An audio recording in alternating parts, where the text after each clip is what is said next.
പെന്തക്കോസ്തുകാർ പണം നൽകിയാണ് ആളുകളെ മതം മാറ്റുന്നത് എന്നാണ് വെള്ളാപ്പള്ളി നടേശൻ ആരോപിക്കുന്നത്. ആ സമുദായത്തിലെ ആളുകൾ 1000-2000 രൂപ കൊടുത്താൽ തങ്ങൾ ജനിച്ചു വളർന്ന മതവും അവരുടെ ജാതിയും എല്ലാം ഉപേക്ഷിച്ച്, അവരുടെ വിശ്വാസം ഉപേക്ഷിച്ച് ക്രിസ്ത്യാനിയാകുന്നു എന്ന് പറയുമ്പോൾ അതിനേക്കാൾ പരിതാപകരമായ അവസ്ഥ എന്താണ്? നിങ്ങളുടെ സമുദായത്തെ തന്നെയാണ് നിങ്ങൾ അവഹേളിക്കുന്നത്. കേരളത്തിലെ പ്രമുഖ വാപോയ കോടാലികളാണ് BJP കൂടാരത്തിലെത്തിയ PC ജോർജും SNDP general secretary Shri Vellappally നടേശനും. വായിൽ വരുന്ന വൃത്തികേടുകളെല്ലാം യാതൊരു മടിയും കൂടാതെ വാരി വിളമ്പി മാധ്യമങ്ങൾക്ക് വിരുന്നൊരുക്കുന്നതിൽ ഇരുവരും PhD എടുത്തവരാണെന്ന് കേരള സമൂഹത്തിന് നന്നായിട്ടറിയാം. ഈ PC ജോർജും വെള്ളാപ്പള്ളി നടേശനും താരം കിട്ടുമ്പോഴെല്ലാം പരസ്പരം ചെളി വാരി എറിയാറുണ്ട്. ഇവരിങ്ങനെ ചെളി വാരി എറിയുമ്പോൾ സമീപത്തൂടെ പോകുന്നവരുടെ ദേഹത്തൊക്കെ അതിന്റെ അല്പം തെറിച്ചു വീഴുമെന്നുള്ളതും യാഥാർത്ഥ്യമാണ്.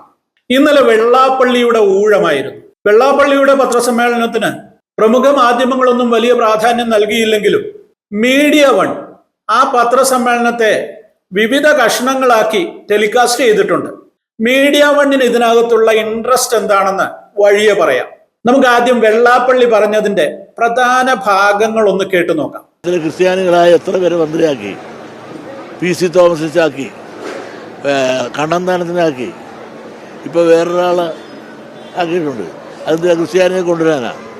ഒരാളെ ക്രിസ്ത്യാനിയുടെ ഒരു കുരിശ് പോലും കൊണ്ടുവരാൻ നോക്കിയിട്ടില്ല അവർക്കാർക്കും.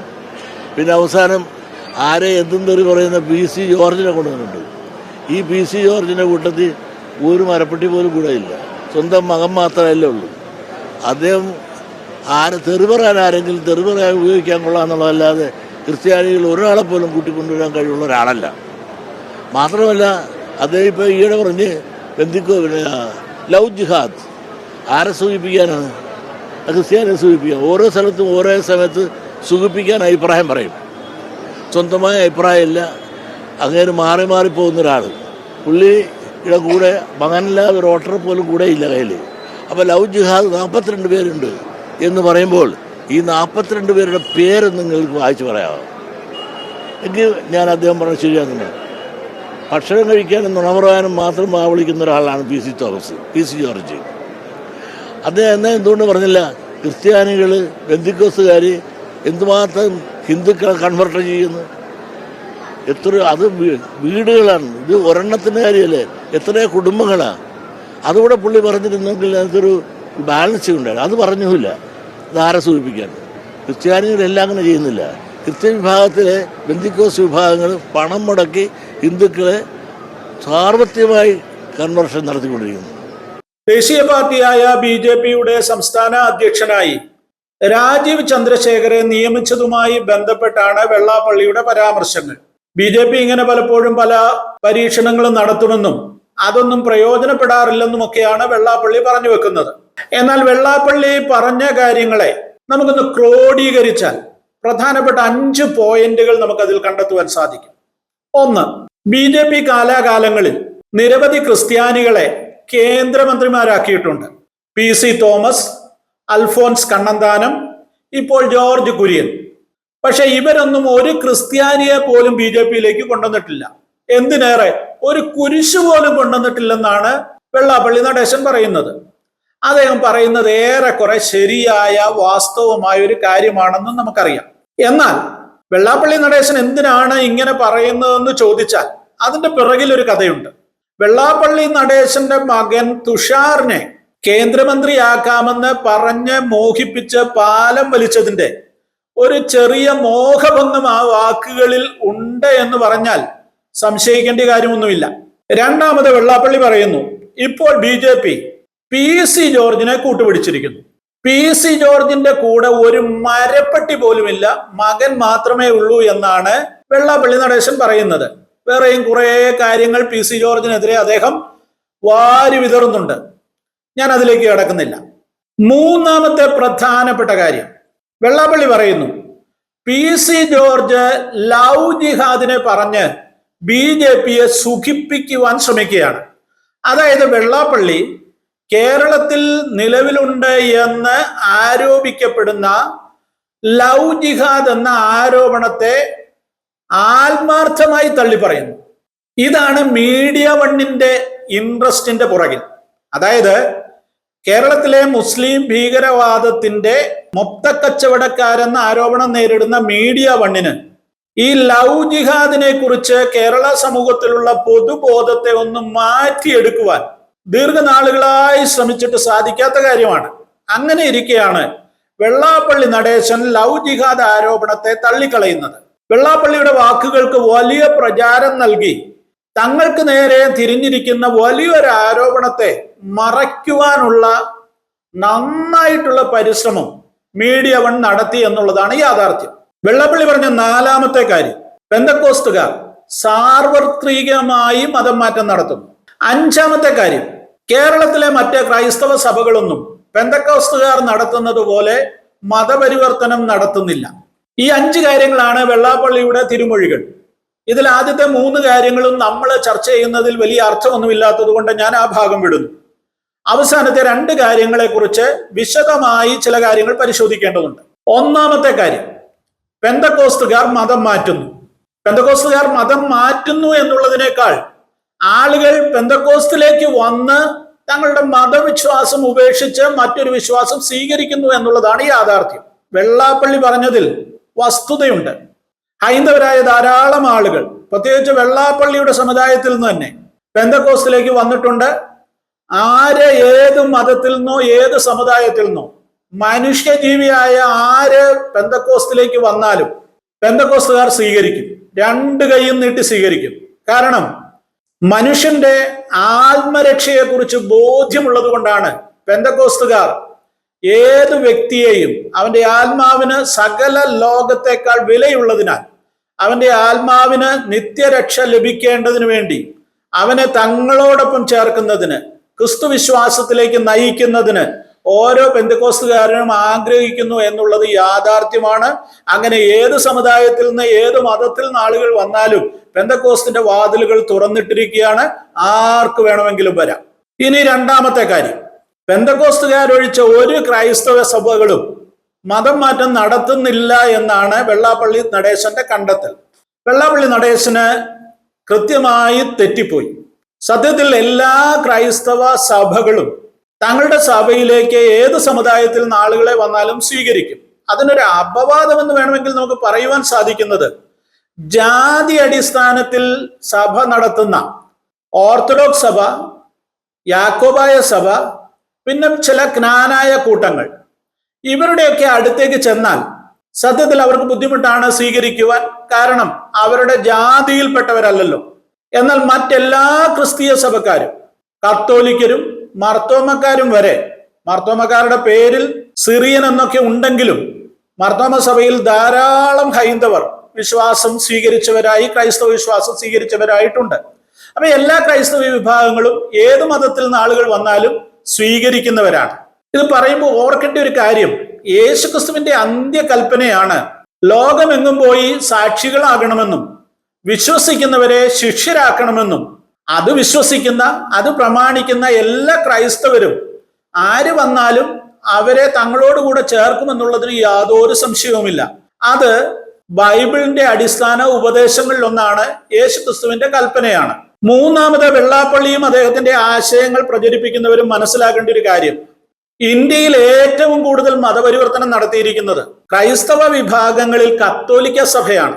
കത്തോലിക്ക സഭ അവരുടെ എല്ലാ ആശയങ്ങളും ഉപയോഗിച്ച് കത്തോലിക്ക സഭയിലേക്ക് ആളുകൾ എത്തുന്നതിനുള്ള പദ്ധതികളെല്ലാം ഒരുക്കിയിട്ടുണ്ട്, അതിനുള്ള ക്രമീകരണങ്ങൾ ചെയ്തിട്ടുണ്ട്. കൂട്ടമായ മതം മാറ്റങ്ങളും കത്തോലിക്ക സഭ നടത്തിയിട്ടുണ്ട്. ധാരാളം ചരിത്രം അതുമായി ബന്ധപ്പെട്ട് പറയുവാനുമുണ്ട്. അതിനുള്ള സന്ദർഭം അല്ലാത്തതിനാൽ ഞാൻ അതിലേക്ക് അധികം പോകുന്നില്ല. ഇനി നാലാമത്തെ കാര്യം, ലവ് ജിഹാദിനെ കുറിച്ച് പറഞ്ഞപ്പോഴാണല്ലോ വെള്ളാപ്പള്ളി പെന്തക്കോസ്തിനെ അതിനകത്ത് പരാമർശിച്ചത്. അതായത് ഞാൻ നേരത്തെ പറഞ്ഞതുപോലെ വെള്ളാപ്പള്ളി PC ജോർജിനെ ചെളിവാരി എറിഞ്ഞപ്പോൾ അതിന്റെ ഒരു അംശം പെന്തക്കോസ്തുകാരുടെ മേലും പറ്റിയെന്നുള്ളതേ ഉള്ളൂ. എന്നാൽ ലവ് ജിഹാദുമായി ബന്ധപ്പെട്ടുള്ള കാര്യങ്ങൾ പറഞ്ഞ കൂട്ടത്തിലാണ് ഈ പെന്തക്കോസ്തിനെ പരാമർശിക്കുന്നത്. ഓർക്കുക, ഇവിടുത്തെ ലവ് ജിഹാദിന്റെ പ്രശ്നം എന്താണ്?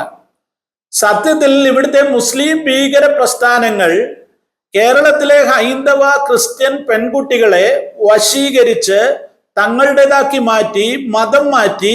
അങ്ങനെ മതം മാറ്റി ജീവിക്കുവാൻ വേണ്ടിയല്ല, അവരെ അഫ്ഗാനിസ്ഥാനിലും സിറിയയിലും ഒക്കെ കൊണ്ടുപോയി സ്വയം പൊട്ടിത്തെറിക്കുവാൻ, ഭീകരപ്രവർത്തകരാക്കി മാറ്റുവാനുള്ള ഒരു പദ്ധതിയാണ് ഇവിടെ ഒരുക്കിയത്. അത് സംബന്ധിച്ചുള്ള വാർത്തകളെല്ലാം നമുക്ക് നന്നായിട്ട് അറിയാവുന്ന കാര്യങ്ങളാണല്ലോ. അപ്പോൾ ഓർക്കുക, വെള്ളാപ്പള്ളി നടേശനും കൂട്ടരും മനസ്സിലാക്കേണ്ട ഒരു കാര്യം, ഒരു ക്രിസ്തീയ സഭക്കാരനും ഒരു ഹിന്ദുവിനെ പിടിച്ചുകൊണ്ട് വന്ന് മതം മാറ്റി അവനെ ബോംബാക്കി പൊട്ടിത്തെറിപ്പിക്കുന്ന ഒരു പദ്ധതിയും ഇവിടെ ഇല്ല. അങ്ങനെ ആരും ചെയ്യത്തില്ല. അവർ നിന്നതിനേക്കാൾ ഏറ്റവും ഉന്നതമായ നിലയിലേക്കാണ് അവരുടെ ജീവിത സാഹചര്യങ്ങൾ മാറുന്നത്. അവരുടെ വിശ്വാസത്തിൽ ഉണ്ടാകുന്ന മാറ്റത്തിലൂടെ അവർക്ക് സമൂലമായ മാറ്റങ്ങൾ ഉണ്ടാകുന്നു, സ്വഭാവത്തിൽ മാറ്റം ഉണ്ടാകുന്നു. അവർ കുറച്ചുകൂടെ നല്ല പൗരന്മാരായി മാറുന്നു, സമൂഹത്തിന് പ്രയോജനമുള്ളവരായി മാറുന്നു. ഇതാണ് ഒരുവൻ ക്രിസ്ത്യാനിയായാൽ അടിസ്ഥാനപരമായി സംഭവിക്കുന്നത്. അല്ലാതെ ലവ് ജിഹാദിൽ സംഭവിക്കുന്നത് പോലെ പൊട്ടിത്തെറിക്കലല്ല നടക്കുന്നത് എന്നെങ്കിലും തിരിച്ചറിയുവാനുള്ള സാമാന്യ ബോധം നമുക്കുണ്ടാകണം. ഇനി അഞ്ചാമത്തേതും പ്രധാനപ്പെട്ടതുമായ കാര്യം, പെന്തക്കോസ്തുകാർ പണം നൽകിയാണ് ആളുകളെ മതം മാറ്റുന്നത് എന്നാണ് വെള്ളാപ്പള്ളി നടേശൻ ആരോപിക്കുന്നത്. അത് ഒറ്റയ്ക്കൊന്നുമല്ല, കുടുംബങ്ങളായിട്ട് മാറ്റുന്നു എന്നാണ് അദ്ദേഹം പറയുന്നത്. ഇവിടെ മനസ്സിലാക്കേണ്ട ഒരു പ്രധാനപ്പെട്ട കാര്യം, ഈ പെന്തക്കോസ്തുകാർ എവിടെയെങ്കിലും പണം കൊടുത്ത് ആരെയെങ്കിലും മതം മാറ്റിയതിന്റെ ഒരു തെളിവ് വെള്ളാപ്പള്ളി നടേശനോ കൂട്ടർക്കോ നൽകുവാൻ സാധിക്കുമോ എന്ന് ഞാൻ വെല്ലുവിളിച്ച് ചോദിക്കുകയാണ്. രണ്ടാമത്തെ കാര്യം, വെള്ളാപ്പള്ളി നടേശൻ ഇങ്ങനെ പറയുമ്പോൾ സ്വന്തം സമുദായത്തെ തന്നെയാണ് അവഹേളിക്കുന്നത്. കാരണം ആ സമുദായത്തിലെ ആളുകൾ 1000-2000 രൂപ കൊടുത്താൽ തങ്ങൾ ജനിച്ചു വളർന്ന മതവും അവരുടെ ജാതിയും എല്ലാം ഉപേക്ഷിച്ച്, അവരുടെ വിശ്വാസം ഉപേക്ഷിച്ച് ക്രിസ്ത്യാനിയാകുന്നു എന്ന് പറയുമ്പോൾ അതിനേക്കാൾ പരിതാപകരമായ അവസ്ഥ എന്താണ്? നിങ്ങളുടെ സമുദായത്തെ തന്നെയാണ് നിങ്ങൾ അവഹേളിക്കുന്നത്. അടുത്ത കാര്യം, ഇനി പെന്തക്കോസ്തുകാർ 1000-2000 കൊടുത്ത് ഒരുവനെ ക്രിസ്ത്യാനിയാക്കിയെന്ന് വിചാരിക്കുക, അല്ലെ അവനെ പെന്തിക്കോസിലാക്കിയെന്ന് വിചാരിക്കുക. ഇവിടെയുള്ള എല്ലാ പെന്തിക്കോസുകാരെക്കാട്ടിലും സാമ്പത്തിക സ്ഥിതിയും സൗകര്യവും ഉള്ള വ്യക്തിയാണല്ലോ ശ്രീ വെള്ളാപ്പള്ളി നടേശൻ. അദ്ദേഹത്തിന്റെ പ്രസ്ഥാനം, എത്രയോ കോളേജുകളുണ്ട്, എത്ര സ്കൂളുകളുണ്ട്, എത്ര ഹോസ്പിറ്റലുകളുണ്ട്, എന്തൊക്കെ സംവിധാനങ്ങളുണ്ട്. കള്ളുകച്ചവടം മുതൽ മൈക്രോ ഫിനാൻസ് വരെയുള്ള സാമ്പത്തിക നേട്ടങ്ങൾ ഉണ്ടാക്കാനുള്ള എല്ലാ വഴികളും നിങ്ങൾ ഉപയോഗിക്കുന്നുണ്ടല്ലോ. നിങ്ങൾക്ക് ഞങ്ങൾ കൊടുത്തതിനേക്കാൾ കൂടുതൽ കൊടുത്ത്, അതായത് ഞങ്ങൾ 1000 കൊടുത്താൽ അവർക്ക് 5000 കൊടുത്ത് മടക്കി കൊണ്ടുപോകുവാൻ നിങ്ങൾക്ക് സാധിക്കത്തില്ലേ?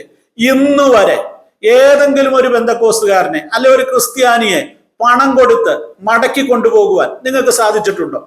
കാരണം ഇവരാരും പണം നോക്കിയല്ല പെന്തക്കോസ്തിലേക്ക് വരുന്നത്, ക്രിസ്ത്യാനിയാകുന്നത്. ഒരു കാര്യം ഞാൻ നിങ്ങളോട് തുറന്നു പറയട്ടെ, ഈ പെന്തക്കോസ്തിൽ അത്രയ്ക്ക് പണമുള്ളവരൊന്നുമില്ല, അങ്ങനെ വലിയ സമ്പന്നരൊന്നുമില്ല, ഞങ്ങൾക്ക് വലിയ സ്ഥാപനങ്ങളൊന്നുമില്ല, ഹോസ്പിറ്റൽ നടത്തുന്നില്ല, സ്കൂളുകൾ നടത്തുന്നില്ല, കോളേജുകളില്ല.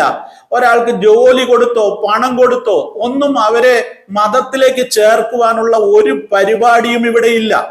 മറ്റൊരു പ്രധാന കാര്യം കൂടെ ഞാൻ നിങ്ങളെ ഓർപ്പിക്കുക, ഈ പെന്തക്കോസ്തിലെ ഉപദേശിമാരെ കുറിച്ച്, പാസ്റ്റർമാരെ കുറിച്ചൊക്കെ ഉള്ള വലിയ ആരോപണം പൊതുലോകത്ത് പറയുന്ന ഒരു കാര്യം, ഇവരെല്ലാവരുടെ സ്തോത്ര കാഴ്ചയും ദശാംശവും ഒക്കെ വാങ്ങുന്നു എന്നാണ്.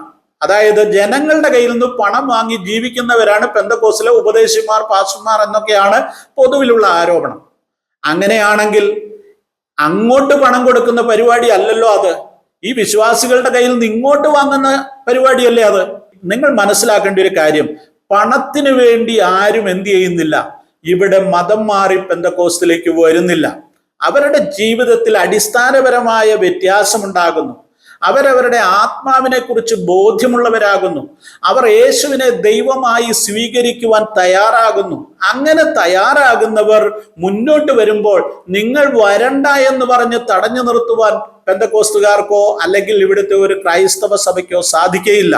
പിന്നെ ഈ രാജ്യത്ത് ജീവിക്കുന്ന നമുക്ക് മതം മാറുവാൻ, നമ്മുടെ അഭിപ്രായങ്ങൾ മാറുവാൻ, നമ്മുടെ ചിന്തകൾ മാറ്റുവാൻ, നമ്മുടെ പാർട്ടി മാറുവാൻ ഒക്കെ അവകാശമുണ്ട്. അത് നമ്മുടെ ഭരണഘടന നമുക്ക് തരുന്ന സ്വാതന്ത്ര്യമാണ്. അത് കാലാകാലങ്ങളിൽ തങ്ങൾക്കുണ്ടാകുന്ന ആശയ വ്യത്യാസമനുസരിച്ച് ആളുകൾ മാറ്റം വരുത്തുന്നു. അതിനവരെ കുറ്റപ്പെടുത്തിയിട്ടോ പണം വാങ്ങിയാണ് ചെയ്യുന്നതെന്നൊക്കെ പറയുന്നത് വളരെ വലിയ അവഹേളനമാണ് വെള്ളാപ്പള്ളി നടേശനെ പോലെയുള്ള ഒരു സമുദായ നേതാവ് അങ്ങനെ പറയുമ്പോൾ അതിന് വലിയ പ്രാധാന്യമുണ്ട്. താങ്കൾ പറയുന്ന വാക്കുകൾ തെളിയിക്കുവാൻ താങ്കൾക്ക് ബാധ്യതയുണ്ട് എന്നുകൂടെ ഞാൻ ഓർപ്പിക്കട്ടെ. ഇനി വ്യക്തിപരമായി വെള്ളാപ്പള്ളി നടേശനോട് ഒന്ന് രണ്ട് കാര്യങ്ങൾ കൂടെ ചൂണ്ടിക്കാണിച്ചിട്ട് ഞാൻ ഈ വാക്കുകൾ അവസാനിപ്പിക്കാം. വെള്ളാപ്പള്ളി നടേശൻ സാർ കേരളത്തിൽ ജനിച്ചു വളർന്ന, ഇവിടെ ജീവിക്കുന്ന, സമുദായ പ്രവർത്തനം നടത്തുന്ന, സാമൂഹ്യ സേവനം നടത്തുന്ന ഒരു വ്യക്തിയാണല്ലോ. താങ്കളുടെ കുടുംബത്തിൽ നിന്ന് ആരെങ്കിലും പെന്തക്കോസ്ത് വിശ്വാസം സ്വീകരിച്ചിട്ടുണ്ടോ?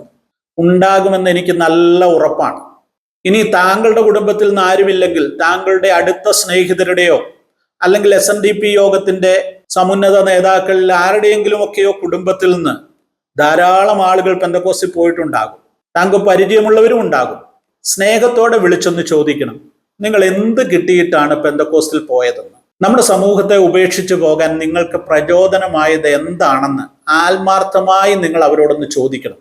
അവർ കൃത്യമായി പറഞ്ഞു തരും. 2, നിങ്ങൾ നിങ്ങളോട് തന്നെ ചോദിക്കുക, നിങ്ങളുടെ മഹത്തായ ഈ സമൂഹത്തെ വിട്ട് ആളുകൾ ക്രൈസ്തവ സമൂഹത്തിലേക്ക് പോകുന്നെങ്കിൽ അതിന്റെ കാരണം എന്താണ്? ഇവിടുത്തെ റോമൻ കത്തോലിക്ക സഭയുടെ നല്ല പങ്ക് ആളുകൾ കുറച്ചു കാലം മുമ്പാണെങ്കിലും ഈഴവ സമൂഹം വിട്ടുപോയവരാണ്. എന്തുകൊണ്ട് ആളുകൾ അങ്ങനെ നിങ്ങളുടെ സമൂഹത്തെ ഉപേക്ഷിച്ചു പോകുന്നു? നിങ്ങൾ സ്വയം വിലയിരുത്തണം. 3, നിങ്ങൾ ഊറ്റം കൊള്ളുന്നുണ്ടല്ലോ നിങ്ങൾ ഹൈന്ദവ സമൂഹത്തിന്റെ ഭാഗമാണെന്ന്. ആ ഹിന്ദു സമൂഹത്തിന്റെ ഭാഗമാണെങ്കിൽ നിങ്ങളുടെ അവിടുത്തെ സ്ഥാനം എന്താണെന്ന് പൂർണ്ണമായ ബോധ്യം വല്ലതുമുണ്ടോ?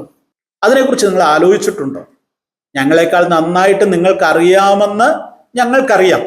എങ്കിലും ഞാൻ ഒന്നുകൂടെ ചോദിക്കുക, നിങ്ങൾക്ക് അവിടെയുള്ള സ്ഥാനം എന്താണ്? അടുത്തത്, എന്നാണ് നിങ്ങൾക്ക് ക്ഷേത്രത്തിൽ കയറുവാൻ അവകാശം ലഭിച്ചത്? അധികകാലമൊന്നും ആയിട്ടില്ലല്ലോ. അത് തന്നെ മിഷണറിമാരുടെ പ്രവർത്തനങ്ങൾ മൂലമല്ലേ നിങ്ങൾക്ക് ക്ഷേത്രപ്രവേശനം ലഭ്യമായത്? മറ്റൊരു കാര്യം, കേരളത്തിലെ എത്ര പ്രമുഖ ക്ഷേത്രങ്ങളിൽ ഒരു ഈഴവന് ഇന്നും പൂജാരിയായി പ്രവർത്തിക്കുവാൻ സാധിക്കുന്നുണ്ട്?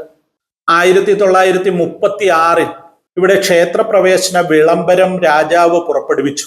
അതിൻ്റെ പുറകിലുള്ള കഥ നമുക്ക് നന്നായിട്ട് അറിയാമല്ലോ. സർ CP രാമസ്വാമി അയ്യരാണ് അതിനുവേണ്ടി ചരട് വലിച്ചത്. കാരണം എന്താ? ഈഴവർ ഒന്നടങ്കം ക്രൈസ്തവരായി മാറുമെന്നുള്ള ഒരു സന്നിഗ്ധ ഘട്ടത്തിൽ അതിനെ മറികടക്കാനുള്ള ദിവാന്റെ ഒരു തന്ത്രം മാത്രമായിരുന്നു അത്.